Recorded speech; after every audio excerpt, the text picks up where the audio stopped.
environmental justice.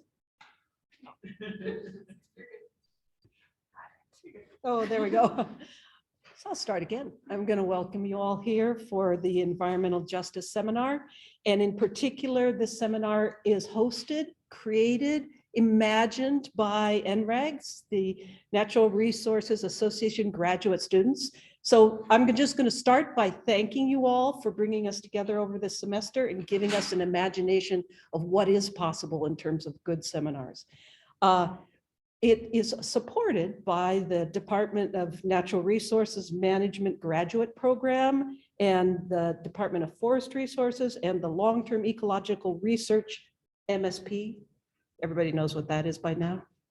And one of the things I like about what's happening now is that we started with a colleague who has been working under social justice for many years, trying to take back land, urban land, near their homes, to make it a fruit-bearing, vegetable, food, labor, art center, as opposed to a spot that we park snowplows or garbage trucks and things like that.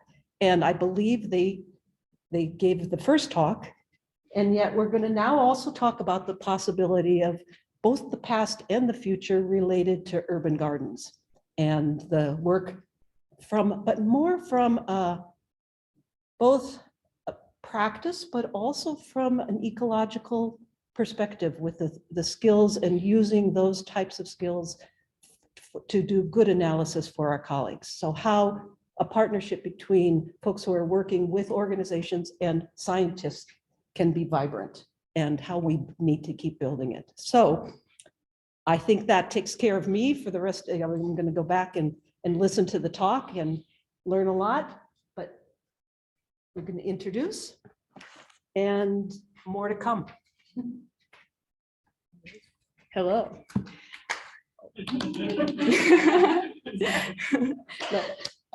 Great. Well, hello. We know that the issues of environmental justice, agriculture, and human natural systems are complex, and our next speaker intimately understands this complexity through her research and outreach work. She and her lab use techniques from agroecology, complex systems, and theoretical ecology to understand how agricultural systems and the ecological communities within them are maintained under social and environmental stress. In addition to her long list of activist, cross-disciplinary environmental work, she is dedicated to dismantling systemic racism and inequities in her lab and in her university by co-developing programs like the Ecology, Evolution, and Environment and Society Scholars Program to help historically excluded students navigate and build a supportive academic community. I'm honored to be welcoming Dr. Theresa Ong as today's speaker, so please give her a warm welcome. Hi, everyone. Thank you so much. It's such an honor to be here. And I'm so grateful to be invited, especially by a group of students, because I feel like I wasn't a student not that long ago. So that's like a huge honor for me. And especially to be here for such an important cause, thinking about environmental justice and how we as academics can intersect with that in our work. So today I'm excited to talk to you a little bit about the work that my lab and I have been doing in urban agriculture. So let's see. So in my lab, we work in agroecology, and we work on a variety of different topics, including theory, agroforestry, and urban agriculture. And our work specifically in urban agriculture is really motivated by recent trends that have us for the first time in history with more people living in cities than in rural areas. And actually that proportion of people living in urban areas has risen quite sharply. It's really dramatically shifted from 30 to 55% over just a short 68-year period. And as more and more people move into cities, we're also seeing that people are also mixing across the globe. So we're seeing that our cities are increasingly diverse. So this right here is a diagram from the Pew Research Center showing the changing face of America from 1965 projected out to 2065. And really it just gives us a brief snapshot of how diverse our communities are becoming as people immigrate and settle in urban areas.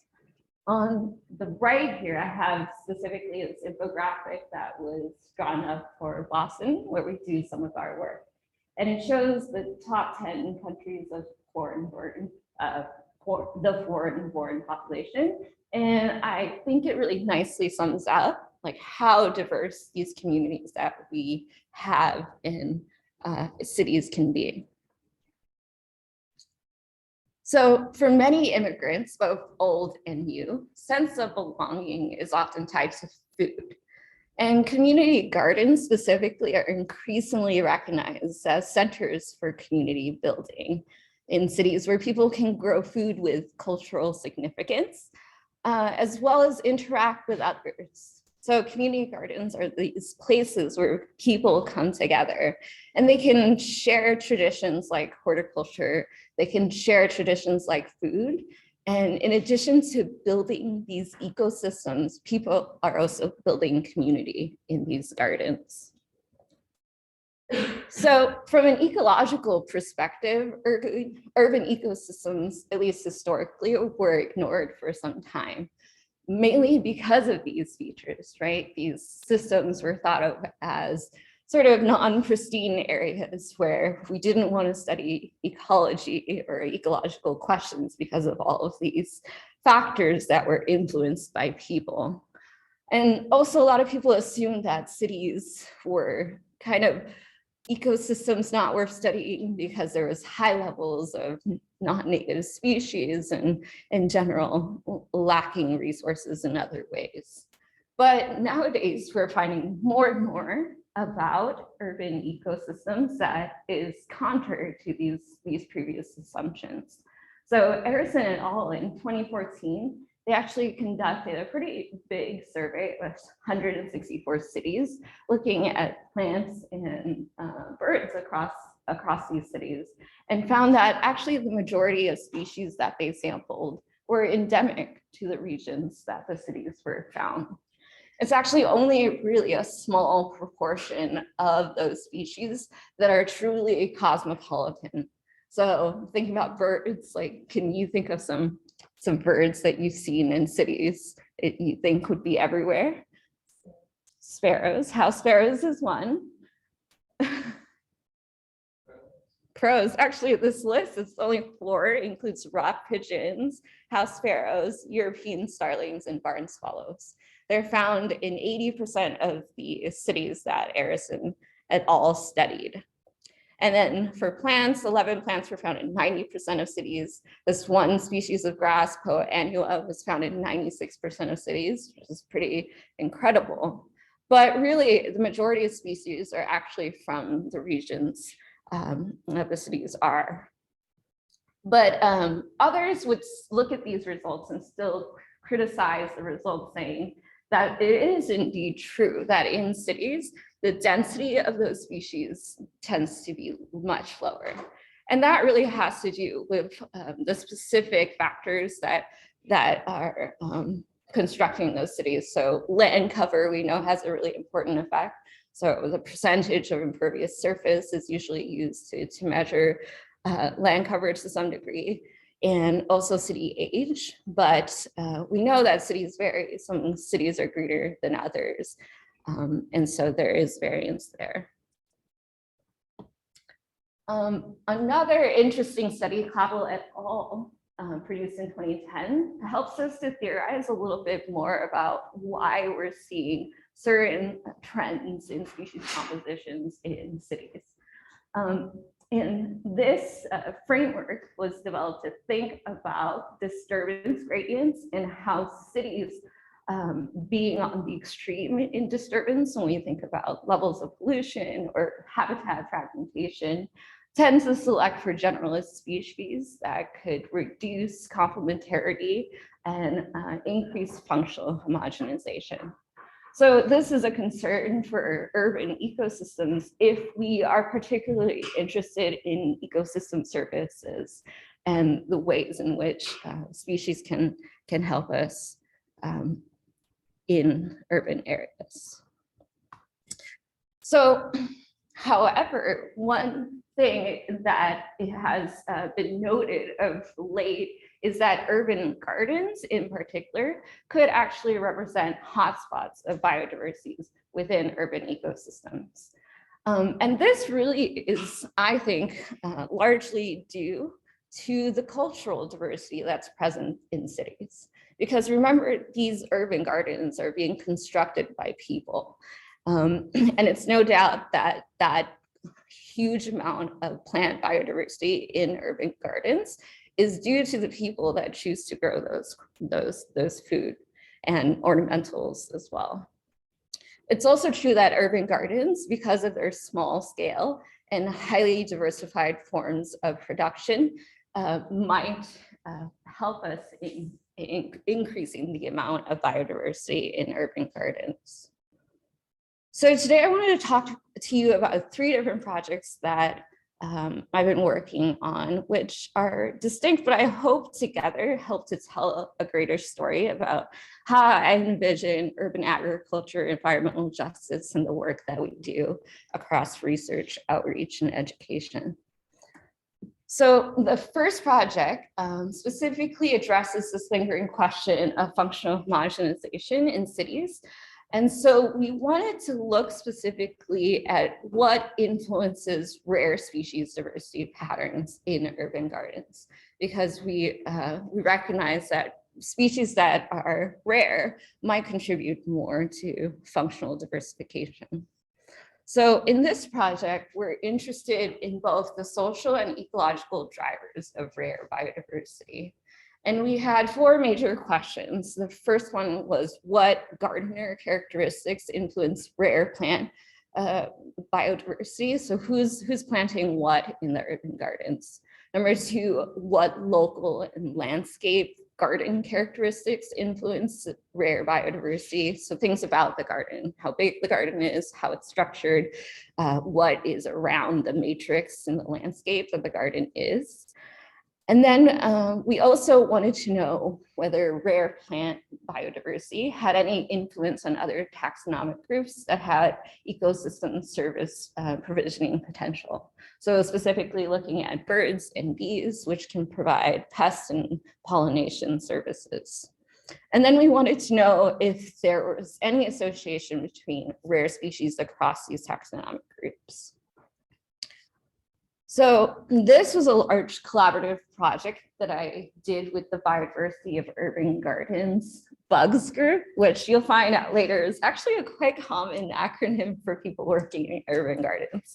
But this group is out of UC Santa Cruz, and what we did together was synthesize data across 2 field seasons and 18 urban gardens, which you can see here. We're spread across the northern coast of California, in San Jose, Santa Cruz, and Salinas Valley.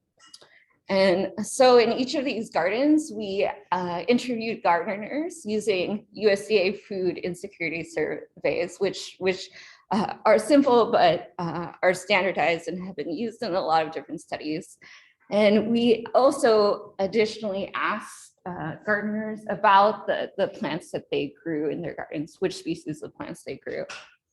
In addition to this, we went out to each of these gardens and conducted field-based biodiversity surveys, randomly drawn quadrats for the plants. We also assayed the bees and the birds with pan-trad, visual netting, and visual and audio methods. So we wanted to look at rare biodiversity in this study. So the first step really was to define what is a rare species. And so in our study, we defined this as a species that was found in only one of the 18 gardens that we sampled. And so this basically is a gamma level diversity metrics. What is rare across the landscape here? Because we sampled these gardens multiple times, we could find a rare species more than once, but it could only be found in one of those 18 gardens. So these are the results here for the rare plants. It's a histogram here looking at the observations on the y-axis and Each point on the x-axis is a plant species or cultivar. We wanted to include cultivars because the morphological differences between different cultivars can be really important for birds and bees. Light colors here represent common species, so species that were found more than once across gardens, and the dark bars represent rare species. So right off the bat, you might see or notice that there's a lot of dark bars here. So we found a surprisingly large amount of rare species. More than half of the plant species were rare in urban gardens. We only found them in one of those 18 gardens.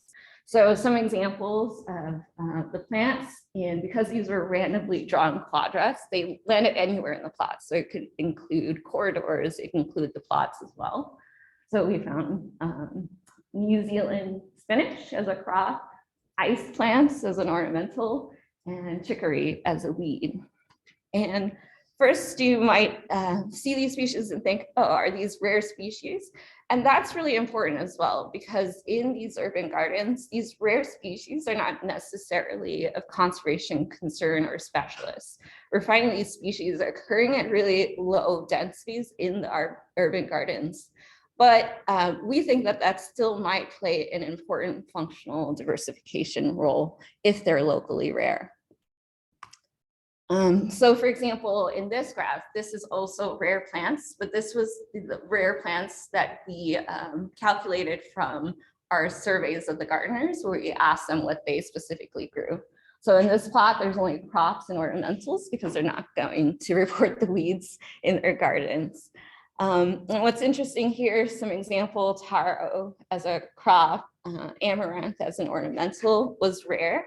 But I think taro is a really good example of a species it's not a conservation concern, it's fairly common, but in an urban garden, it's extremely rare. Taro, if you've never experienced taro, it's a sizable plant, and it can take up maybe a third to the full size of an individual gardener's plot. And so it's a very large plant that also requires quite wet soils. And so I think it represents an interesting example where it could really severely change the microclimatic conditions of a plot and increase functional diversification. This is our results for rare birds and bees. And here again, we find pretty high levels of rare species. Nearly a quarter of the total bee species, 22.8%, and bird species, 23.1% were rare. And that includes Halcophasites, which is a genus of cuckoo bees. They're kleptoparasites, and so they lay eggs inside the nests of other bee species, which is quite interesting. And then Wilson's warbler, Cardinella pusilla, it's again not a species of conservation concern, but it is a woodland specialist, and there tend to be fewer trees in urban gardens. So I think here is another interesting example of what could be rare shifting in these urban gardens. So I'll talk a little bit more about this association with trees a little later, but to look at our social drivers of rare plant biodiversity, I'm going to show you this general graphic here, which represents our results. So the arrows, the black arrows indicate significant effects, and the size of the arrows indicate the effect size.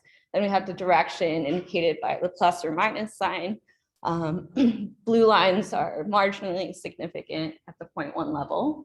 And here you can see with all the gardener characteristics we measured with the food insecurity surveys, we found that women in particular planted more rare plant species, and also gardeners that live closer to the garden and were older and wealthier planted more rare plant species. So the association with gender was an interesting one. It kind of confirms some other environmental social theory that suggests that women tend to display higher levels of pro-environmental attitudes. But this was kind of cool too, because it got us noticed by Martha Stewart Living. And they were really excited about this idea that women were planting more rare plant species. With the association with age and distance to garden, we think that people who have more experience gardening and also perhaps more time to garden, whether that's in retirement or just being closer to the gardens themselves, can invest more into the aesthetics of the garden, but also more time in cultivating less common species.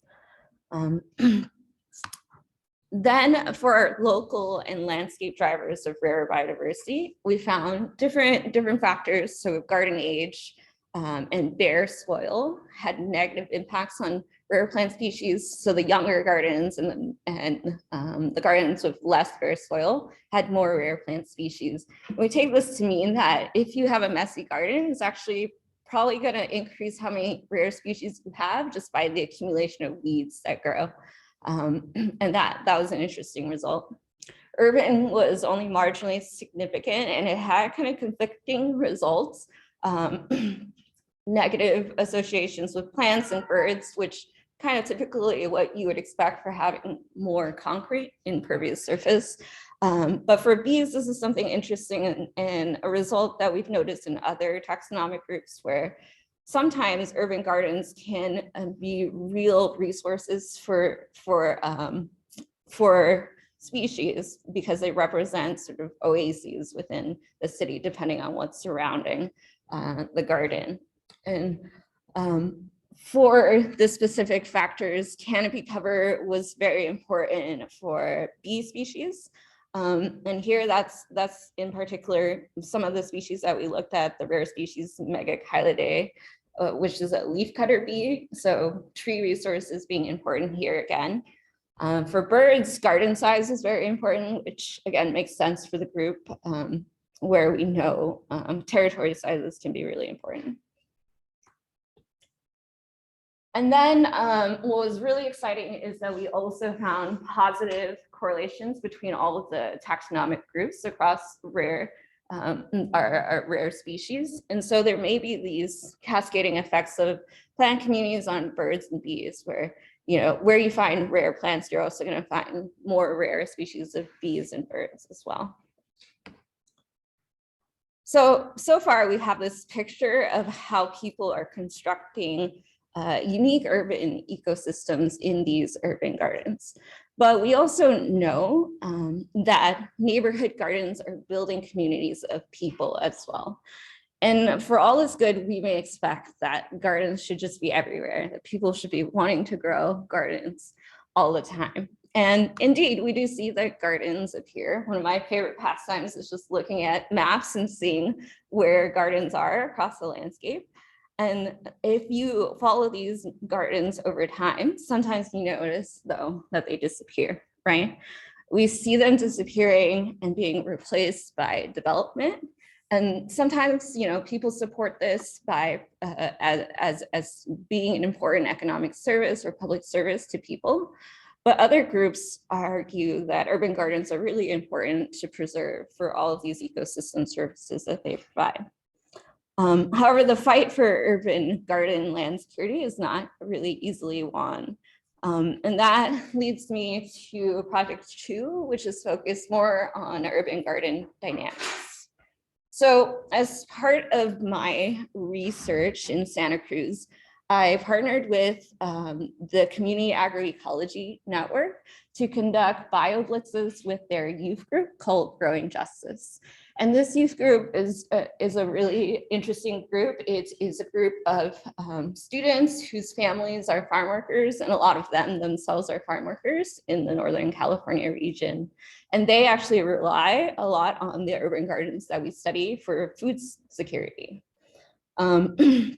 And so in addition to doing these biodiversity surveys together, I got to spend time with them learning about plants and insects.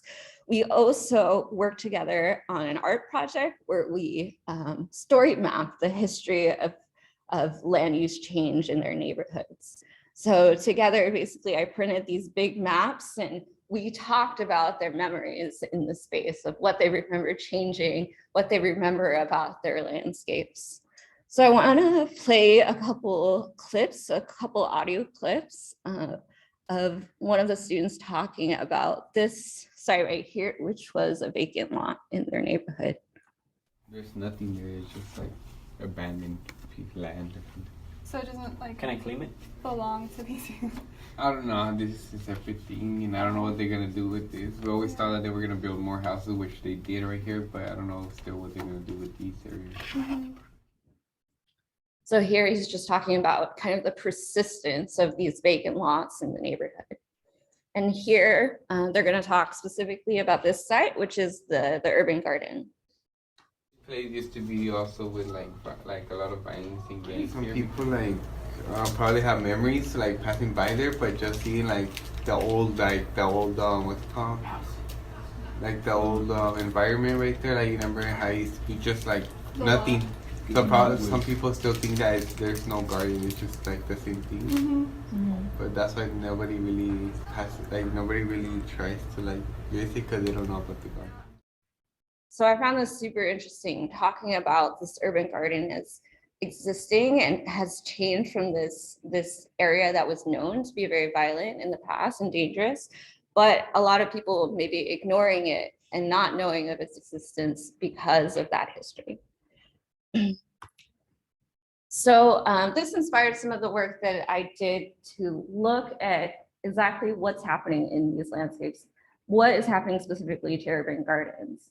And so I did an analysis of 12 cities in the 3 metro areas that I showed the biodiversity data for Santa Cruz, San Jose, and Salinas Valley. And I mapped 360 land parcels and tracked basically the land use change across development, urban gardens, and vacant lots. And then I paired this with data that was available on GDPs and land security based off of home ownership versus rental statistics. So I'm going to just show you this series of graphs here that I think helps to summarize what we found. We have Salinas, Santa Cruz, and San Jose, which are those 3 major metro areas, and they rank from the lowest average gross domestic product to the highest in San Jose. And then what I have plotted over time is the land use fraction in development D, vacant lots in V, and gardens in G, those open circles. And what you'll notice is that, or what I want to point out as well, is that Salinas also has much lower rental or much lower levels of home ownership than the other 2 metro areas. And they roughly rank in terms of how much home ownership is from lowest to highest as well. And what's interesting is that the land use distribution is most stable in Salinas. So we see the least fluctuation in land use change over time on average in Salinas. And this is also where there was the highest land insecurity measured in terms of home ownership values levels.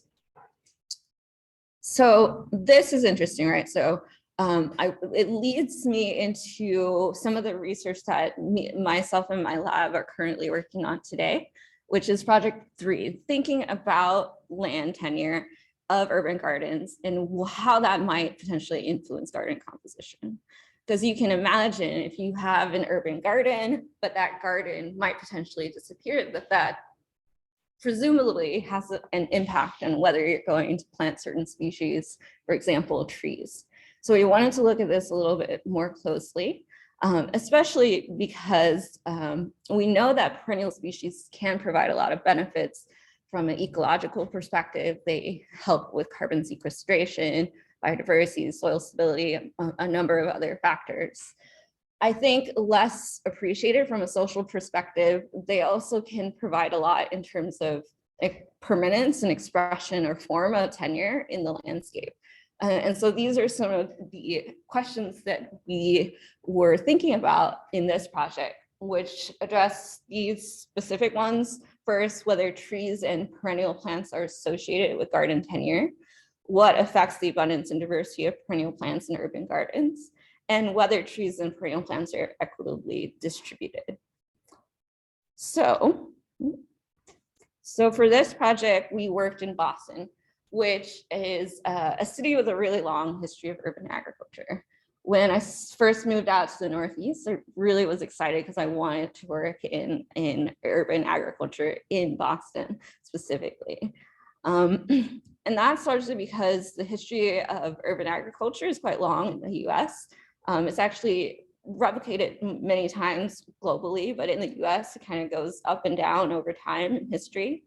Some of you might know in World War I and II, the US government promoted victory gardens across the nation. And it's reported that at its peak, 18 million gardens were in existence in the US.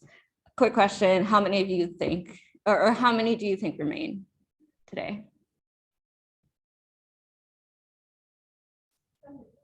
7 million? 1. Nice range there, I like it, I like it. So two victory gardens remain. One of them happens to be in Boston, Fenway Victory Gardens.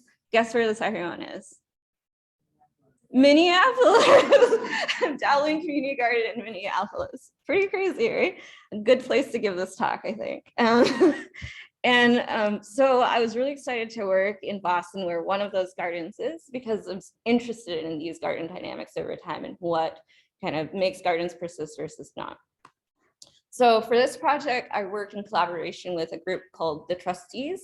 Their full name is the Trustees of Reservations. They were founded in 1891. They're USA's first and Massachusetts' largest preservation and conservation nonprofit. They're supported financially by members, friends, and donors.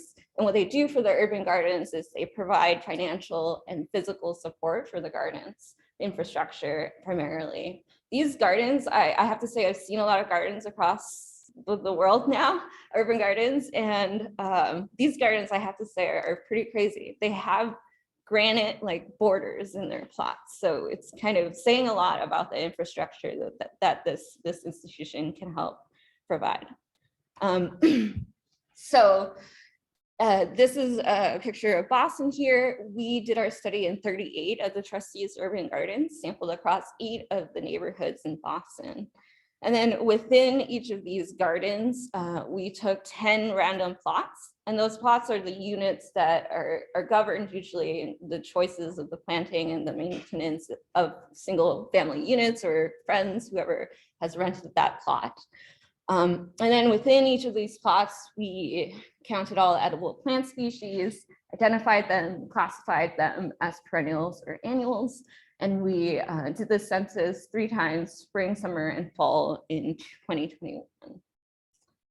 Then in addition to these plot level metrics, we also censused all of the trees in the garden. So we counted them, identified them, measured their diameter, breast height. And we wanted to associate this with demographic factors as well. But the trustees expressed explicit need for gardener privacy. A lot of the urban gardeners in this region are immigrants, they're refugees, their residency status sometimes is in question. And so they wanted to make sure that we weren't going to ask them questions that were of concern, especially also because this was, in the middle of the pandemic, and we wanted to make our research as relevant and not overburden the people we worked with. So we used the American Community Survey data in 2020 at the census tract level. And since we're interested in land insecurity, again, we're looking at this metric of home ownership. So looking at number of occupied domiciles and the number of owner occupied domiciles. We're also interested in income levels, so looked at the percent of families and people whose income were below the poverty line. We also were interested in race as well. So we found in total 130 species of plants in the urban gardens, which is huge. And there's pretty large variance. You don't really have to look at this graph carefully, but there's variance in garden and neighborhood. And just for a quick comparison to your California data set, California only had 97 species, which is interesting, but still overall, really high levels of biodiversity in these urban gardens. In comparison of perennials versus annuals, we found 86 species of annuals and about half of that, 44 species of perennials. So pretty high numbers of perennial species as well. Tree diversity, again, pretty impressive, 68 species of trees total and 305 trees in these 36 gardens, which is quite incredible as well. So on to the question, are trees and perennial plants associated with a garden's tenure? Here I'm going to show you a couple of graphs. On the top here, we have the total trees on the x-axis, and the bottom is the tree richness. I'm plotting on the y-axis the proportion of owner-occupied domiciles. And so we see this positive association where you have more trees and more species of trees. You also have more owner-occupied domiciles where the gardens exist. We also see this positive effect of tree DBH. So the bigger your trees are, also the more home ownership in the census tract. Perennial species had a similar trend. More perennial plants and more perennial plant species also had more owner-occupied domiciles. So I think here it really signals this effect potentially of having more perennials plant species being linked to also more home ownership, more land security in some sense. So big picture question, what affects this abundance and diversity of perennial plants? Right now, our data set is a little bit limited, but we look specifically at tree richness and perennial richness and tree abundance and perennial abundance, found positive correlations. So there is this correlation of perennial species generally and trees specifically. Also, again, a positive association with bigger trees. So having older trees, potentially bigger trees, means that you also have more perennial species and more perennial abundance. So next question, are trees and perennial plants equitably distributed across the city of Boston?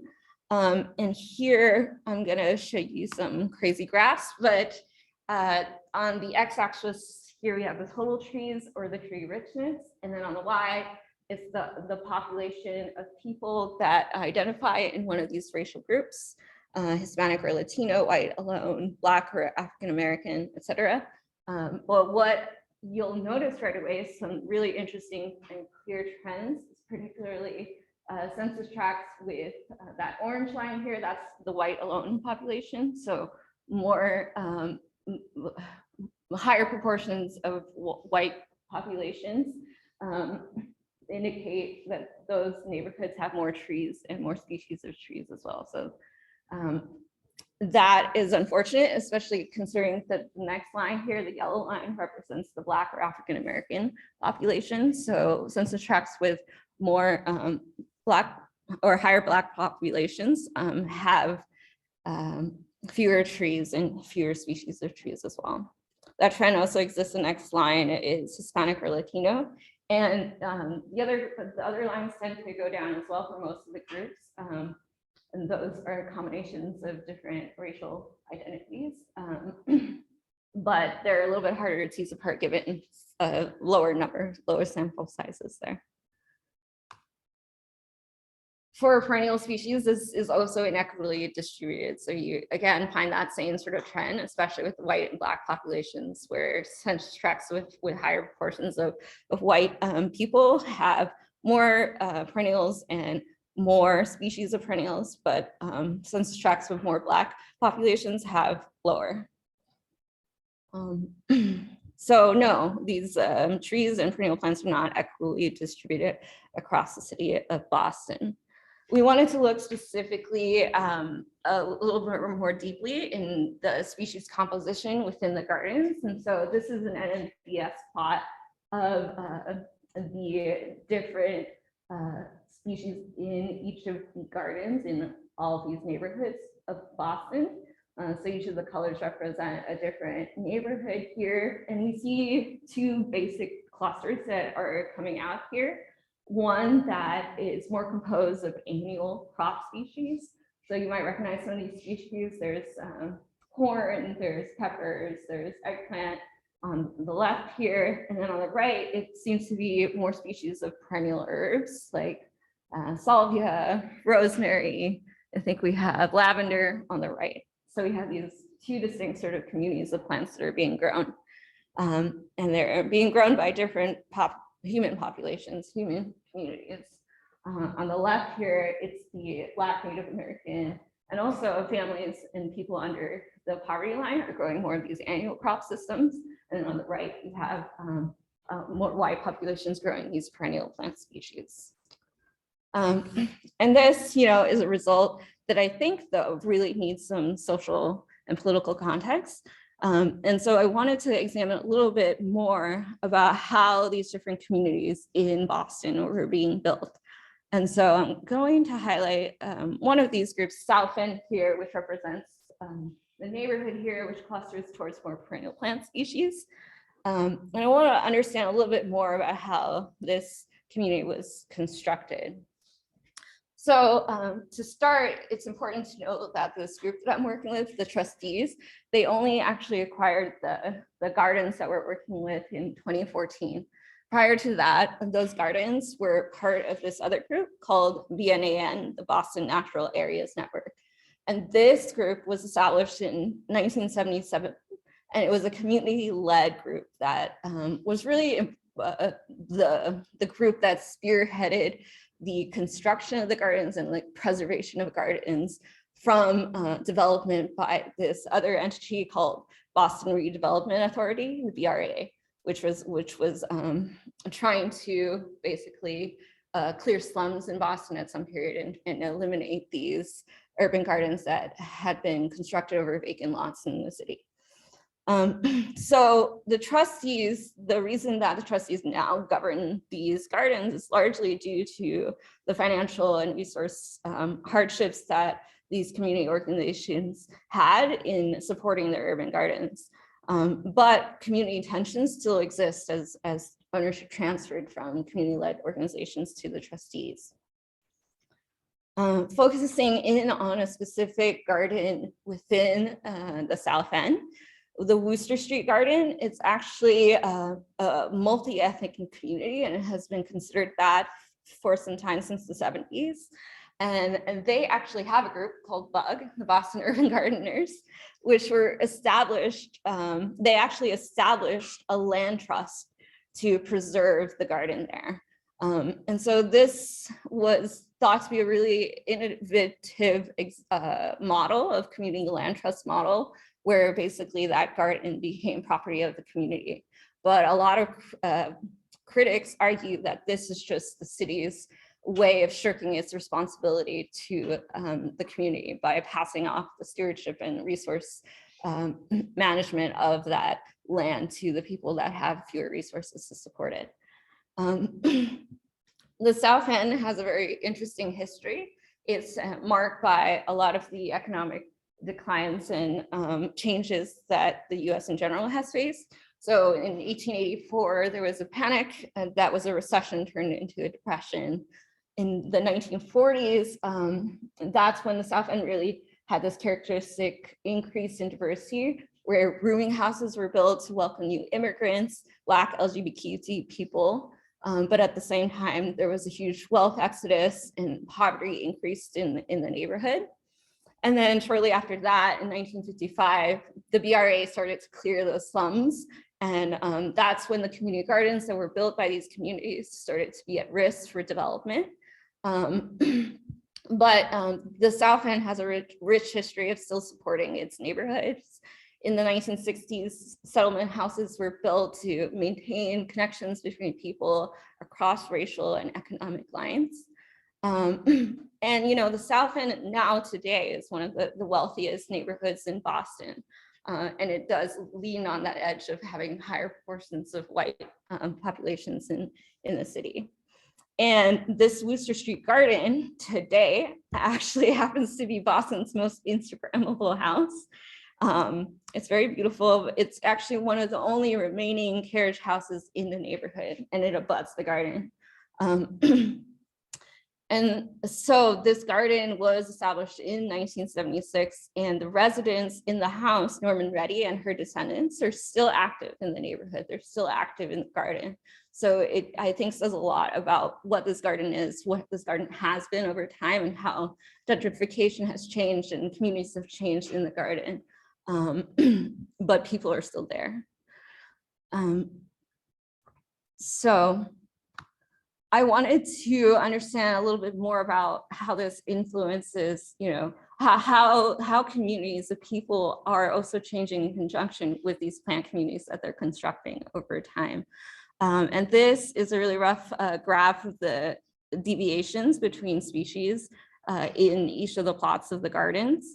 And the first graph here is, or the first chart here, bar graph here, is a bar in this group plot. So it represents basically how much variation you might expect if you just grouped all of the plots across all of Boston, how much difference it occurs between plots of a species. And so basically these lines here represent kind of what the average is across Boston. And you would expect that if you're in a neighborhood that you're sharing knowledge with your neighbors, you're going to grow maybe similar plants, share plants with one another. So your deviation should be smaller, lower than this line within a neighborhood. And that's true across most of these neighborhoods here, including South End on the far right here, where we have the carriage house and that we've just talked about. But you'll also notice here, Dorchester, which is one of our neighborhoods with the highest Black populations, has actually higher deviations in plant communities. So more disjunction in terms of what people are planting across the plots. Running out of time? Perfect. So in conclusion, I wanted to talk about these three projects. The first one, you know, here we're finding that urban gardens host a high number of rare plant, bird, and bee species with potential for functional diversification. But in project 2, it's important to know that even though these urban gardens represent important resources and ecosystem services, urban gardens tend to disappear, but they disappear where land is more secure, right? So once you have more resources, you've built up this infrastructure, then your garden is at risk because development is in competition with your garden, right? It's much more economically, it's a benefit potentially economically speaking to develop your urban garden. And in project 3, we also note that it's these more land secure gardens that have more trees and perennials. So over time, you can see sort of like the development arc of an urban garden, where you have more annual crops, people start to become more financially and land secure over time. But then they grow trees and plants that represent that, but then those gardens disappear from those landscapes. So that's kind of like the overarching question we have in the future, to think more deeply about, you know, the relationship between these different trajectories over time of an urban garden, and how crops that people grow might change as people change in these communities, and how connections between people in those communities affect the communities that we're building into these agroecosystems, as we say. So I'm just going to skip this, just to mention that my students are also interested in the ecosystem services that these gardens produce, especially those distinctions between those different types of gardens. And just thank a ton of people that have worked with us, and our collaborators, especially our community collaborators, the urban gardeners in all of the cities that we've worked in. Thank you all, and thank our funding resources, and I'll take any questions.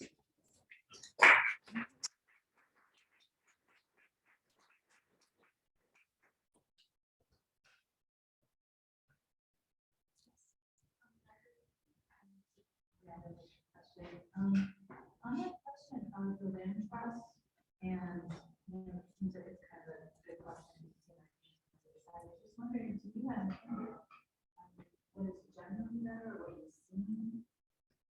Yeah, that is a good question. Like, what is a good model for preservation? I think our government needs to support ecosystem services in our cities that especially target marginalized populations.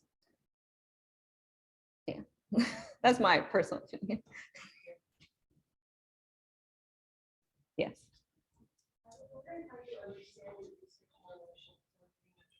Ideas of typically green spaces and not displacing people. And there's this idea of just green enough, like you can have like a medium but not a major park and that might not displace people. That's some people's tactics for creating spaces and keeping people in that place. And I wonder if you can mentally map that model to like the difference in annual crop garden versus perennial garden and how those two notions. Yeah, I'm sorry. Oh, that's really hard to do. Huh?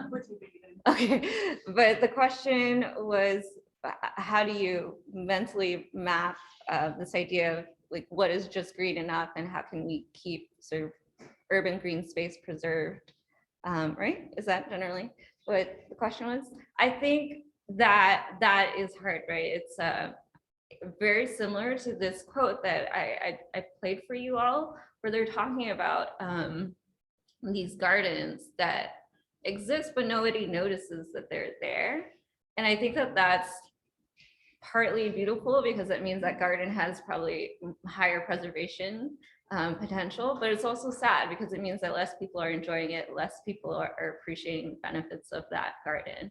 And I think, you know, it is difficult to impose views onto populations that are underserved, right? If people feel like they would prefer that garden be developed, it's hard for other people, especially researchers and academics, to say like, no, you need to keep that garden there. And I think, you know, the future might just be conversations where we say like, okay, we need to find a way where we can show that these investments in ecosystem services and green space are going to satisfy people's personal needs as well in many levels, in both the social community levels. And if we can have more conversations, I think communities do already understand this. And it's just having more connections with people, which these gardens actually help promote, where we can actually have those changes happen. Yeah. Kristen? Okay. Could you just explain a little bit what the path you took and what parts of school helped you work through environmental justice and included in your work? Because I don't often think that mathematical ecologists have that as a framework. So I wonder what support you got or did you get, and how you overcame that to continue this. Yeah, so the question was about me and my personal academic trajectory and how, as a theoretical ecologist, I came to study these questions about environmental justice. And I think, you know, that's a really good question because I grew up in LA, and then I went to school in Williams College, where I first realized that you could do science for a living and be an ecologist. And so that was already a first step.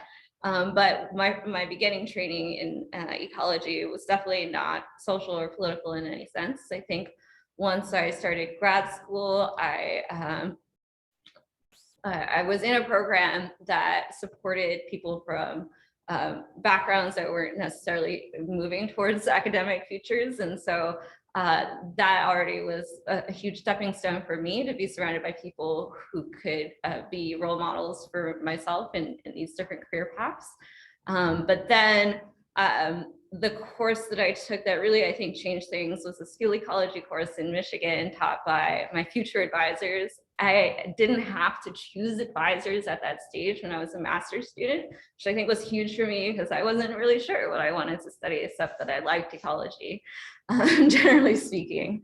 But in that class, you know, my mentors first started talking about agroecosystems. And that was the first time I heard that you could study food and ecology simultaneously. And for me, that was huge because it kind of connected a lot of different dots for me. First is that like I love food in general, and I have a really strong cultural association with food and have appreciation of that. That translated to the ecology I was interested in these interesting ways. And I wanted to be a conservation biologist early on because I wanted to help save this planet. And I was concerned about that when I started grad school because there's a lot involved in the work that I did with piping plovers regarding like government and private public regulations around conservation species.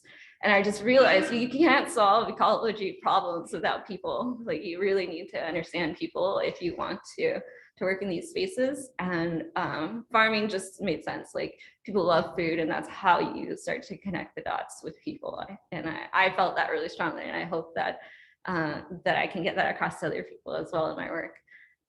But that theory part was also important because I was also a huge nerd and like loved coding.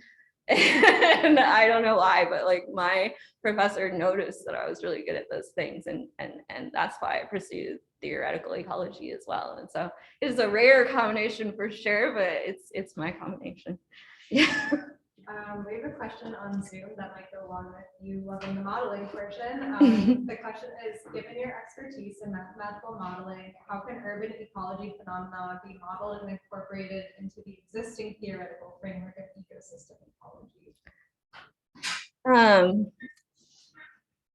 How can theory be incorporated into the existing framework? I think we need to take a strong, hard look at our past and our history in ecology, which I think is foundationally about theory. You know, a lot of our major theories were developed in the past on like ecosystem stability, on coexistence, on predator-prey dynamics. All of that was based off of models that were developed, you know, tens of years ago now, 50, 100 years ago. So I think what we really need to do is stop being so enamored with all this new data that we're getting and all these new methods, and start thinking about like, what are the foundational questions that we still have to address, and like, can we combine those? Can we not just focus on patterns, but ask like, what are the mechanisms and why things happen? Yes. I know we might be going over time, so if you answer this, that's fine. Okay, 2 questions. One, have you worked with Francie Cuthbert on piping plovers? Yes, I have. Awesome. And 2, I'm wondering if in the areas that you were looking at,